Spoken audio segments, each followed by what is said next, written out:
കോഴിക്കോട്ടേക്ക് പോകാം. പൊതുജനങ്ങളെ വിലക്കയറ്റത്തിൽ നിന്ന് രക്ഷിക്കാൻ പോലീസിന്റെ ഒരു സ്കൂൾ മാർക്കറ്റ് അവിടെ തുറന്നിട്ടുണ്ട്. കോഴിക്കോട് സിറ്റി പോലീസാണ് സ്കൂൾ വിപണി ഒരുക്കി ജനങ്ങൾക്കിടയിൽ ജനപ്രിയരാകുന്നത്. ഏതാനും ദിവസങ്ങൾ കഴിഞ്ഞാൽ സ്കൂൾ തുറക്കും. കുട്ടികൾക്ക് പുതിയ ബാഗും കുടയും ഒക്കെ വാങ്ങാനുള്ള തിരക്കിലായിരിക്കും രക്ഷിതാക്കൾ. വില കുറഞ്ഞ ബ്രാൻഡഡ് ഐറ്റംസ് തേടി അലയണ്ട. നേരെ കോഴിക്കോട് നഗരത്തിലെ പോലീസ് ക്ലബ്ബിലേക്ക് പോകുന്നുള്ളൂ. പോലീസുകാരുടെ സ്കൂൾ ബസാർ റെഡിയാണ്. കോഴിക്കോട് സിറ്റിയിലെ പോലീസ് ഉദ്യോഗസ്ഥന്മാരുടെ കുടുംബാംഗങ്ങൾക്കും പൊതുജനങ്ങൾക്കുമായിരുന്നു ഈ സ്കൂൾ മാർക്കറ്റ് ആരംഭിച്ചത്. പക്ഷേ സംഘം ഭരണസമിതിയുടെ എല്ലാ കണക്കുകൂട്ടലും തെറ്റിച്ച് കോഴിക്കോട്, വയനാട്, കണ്ണൂർ, മലപ്പുറം ജില്ലകളിലെ പൊതുജനങ്ങളെല്ലാം കൂടി കൂട്ടത്തോടെ ഓടി വരുന്നൊരു കാഴ്ചയാണ് സമീപ ദിവസങ്ങളിൽ കണ്ടുവരുന്നത്. വിപണി വിലയേക്കാൾ വളരെ വില കുറച്ചാണ് എല്ലാ സാധനങ്ങളും വിൽക്കുന്നത്.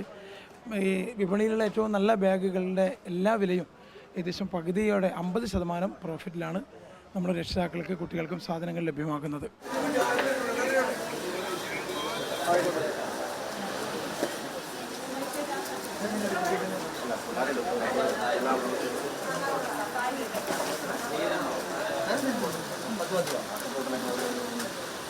യൂണിഫോംസ് ആർട്ടിക്കിൾ മാത്രമാണ് നമ്മൾ കൊടുക്കാതിരിക്കുന്നത്. അത് നിങ്ങൾക്ക് അകത്ത് കയറിയാൽ മനസ്സിലാവും. ഈ സ്ഥലപരിമിതി നമുക്ക് വല്ലാതെയുണ്ട്. അപ്പോൾ അതുകൂടി കൊടുക്കാൻ സാധിക്കാത്തതുകൊണ്ടാണ് മറ്റ് എല്ലാ സാമഗ്രികളും നമുക്ക് ഇവിടെ തന്നെ ഒരാൾ ഇവിടെ കടന്നു വന്നു കഴിഞ്ഞാൽ, പ്രത്യേകിച്ച് ഒരു 2 കുട്ടികളുള്ള ഒരു രക്ഷിതാവൊക്കെ ആണെങ്കിൽ നമ്മൾ ഇവിടുന്ന് പർച്ചേസ് വാങ്ങി പോകുന്ന സമയത്ത് വലിയൊരു വിലക്കുറവും എല്ലാ സാധനങ്ങളുടെ വെറൈറ്റി നമുക്ക് ഇവിടുന്ന് ലഭ്യമാക്കാൻ സാധിക്കുന്നുണ്ട്. ഈ വാട്ടർ ബോട്ടിലിന് 100 രൂപയാണ് വിപണിയിൽ പോയാൽ ഒരു രക്ഷിതാവ് കൊടുക്കേണ്ടി വരിക. കേവലം 550 രൂപയാണ് ഈ സ്കൂൾ മാർക്കറ്റിൽ ഈ വാട്ടർ ബോട്ടിലിൻ്റെ വില. അങ്ങനെ എല്ലാ സാധനങ്ങൾക്കും നടത്തിപ്പ് ചെലവ് മാത്രം എടുത്തുകൊണ്ടാണ് പരമാവധി വില കുറച്ചാണ് കുട്ടികൾക്കും രക്ഷിതാക്കൾക്കും സാധനങ്ങൾ ലഭ്യമാക്കുന്നത്. സംഘത്തിലെ ജീവനക്കാരുണ്ട്. പിന്നെ നമ്മൾ പരിസരത്ത് നിന്ന് ഒരു 8ഓളം സ്റ്റാഫും ഇതിൻ്റെ നടത്തിപ്പിനായിട്ട് സഹകരിക്കുന്നുണ്ട്. ജോലി കഴിഞ്ഞു വരുന്ന പോലീസ് ഉദ്യോഗസ്ഥന്മാരും ഇതിൻ്റെ നടത്തിപ്പിന് നന്നായിട്ട് സഹകരിക്കുന്നുണ്ട്. ഇതിൻ്റെ ഒരു പ്രധാനപ്പെട്ട ഒരു പ്രത്യേകത എന്ന് പറയുന്നത് മൗത്ത് പബ്ലിസിറ്റി തന്നെയാണ്. ഒരു പ്രദേശത്ത് നിന്ന് ഒരു കുടുംബം ഈ പോലീസ് സ്കൂൾ മാർക്കറ്റിലേക്ക് വരുമ്പോൾ ആ പ്രദേശത്ത് നിന്നുള്ള ബാക്കിയുള്ള മുഴുവൻ കുടുംബങ്ങളും സ്കൂൾ മാർക്കറ്റിലേക്ക് വരുന്ന കാഴ്ചയാണ് സമീപ ദിവസങ്ങളിൽ കണ്ടുവരുന്നത്.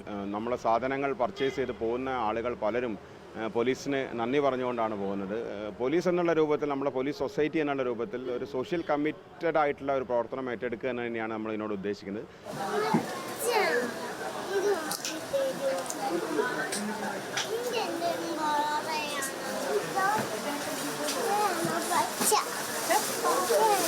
വില നല്ല കുറവുണ്ട്.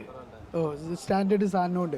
പുറത്ത് കിട്ടുന്ന അതേ സാധനങ്ങളുണ്ട്. ഇപ്പോൾ ഞാൻ വാങ്ങിയത് 1200 രൂപേൻ്റെ സാധനം വാങ്ങിയത്. പുറത്ത് എന്തായാലും ഒരു 1400 രൂപ ഉണ്ടാവും. നമ്മളെപ്പോലത്തെ സാധാരണക്കാർക്ക് ഈ വർഷക്കാലം തുടങ്ങുമ്പോൾ ഇത് വലിയൊരു ആശ്വാസം തന്നെയാണ്. നമുക്ക് നോക്കിയെടുക്കാം, എല്ലാ സാധനവും നോക്കിയെടുക്കാം. ഏതായാലും ഞാനും 2 ഐറ്റം വാങ്ങി. 115 രൂപയുടെ വാട്ടർ ബോട്ടിൽ 80 രൂപ, 51 രൂപയ്ക്ക് ഒരു പൗച്ചും വാങ്ങി. കോഴിക്കോട് നിന്ന് വീഡിയോ ജേർണലിസ്റ്റ് മിജേഷ് അമ്പാടിക്കൊപ്പം റിപ്പോർട്ടർ സിനോജ് തോമസ്, റിപ്പോർട്ടർ.